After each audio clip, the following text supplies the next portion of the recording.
They can deposit their electrons because we know that these electrons will flow to the positive terminal, and hence the circuit will be complete because current will be because electrons will be flowing from the negative terminal to the cathode. There they will be received by the ions, and then we have ion flow inside the electrolyte. So that's why the electrolyte is a conductor of electricity, because of the ion flow. And the anions, they give up electrons at the anode.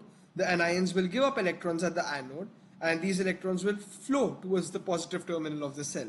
So as the anions are giving up electrons, we write this half equation.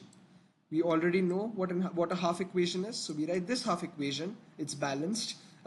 Technically, this half equation is just like, in simple words, this is chloride ion losing electrons to make, losing two, because there are two ions, so two electrons, to make Cl2 gas, which is chlorine gas. But we always write addition of electrons, like in terms of addition of electrons. So when this electron term goes to the right hand side, it will be added, just like this equation. So the anions will give up their electrons at the anode. So this will be oxidation, because oxidation is a loss of electrons. So you can remember this equation, this term which is called oil rig. Oil means oxidation is loss and reduction is gain. So oil rig, and at the anode we have oxidation. So you can remember this is anox, which means you can remember this as anox because obviously it makes it easier. It's a good anagram. And at the cathode we always have reduction. So you can remember this as red cat, because anox and red cat, good ways to remember what will take place at the cathode and at the anode, red cat. So this is simple electrolysis. You must know how to make these diagrams, very important. So yeah, this is about basic electrolysis. Now we can move forward. So quantitative electrolysis. Now what we have done till now is basic electrolysis, but what is extra in electrolysis now is some calculations, some mathematics of electrolysis. So we have an electrolytic cell, just like the one we just saw. This is the negative terminal, this is the positive terminal, and we have an electrode coming out from here, and we have another electrode coming out from here. Now there is one problem in this diagram, and I'll tell you what. So because we are doing calculations, we will need an ammeter, and an ammeter is basically a device which measures the current flowing in a cell. So this is called an ammeter. The symbol for an ammeter is A.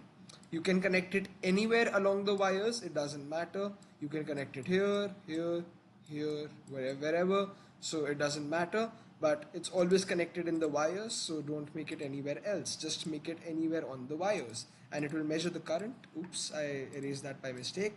Let me draw it again. So this is the electrode now, and I will make my vessel in which the electrolysis is happening, and this will be my electrolyte, the solution.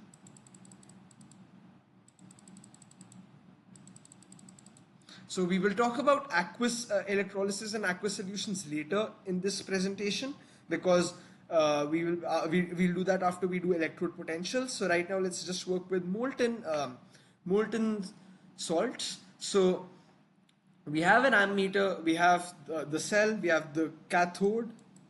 Let me write cat for this, and let me write an for this. Anode and cathode, because cathode connected to the negative terminal of the cell, anode connected to the positive terminal to the cell. This is the ammeter, it measures current.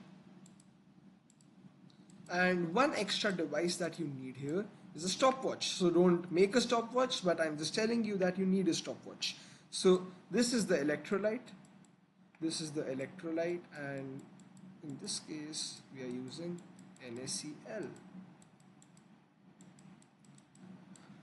So we know that there are two reactions taking place, two half reactions to be specific.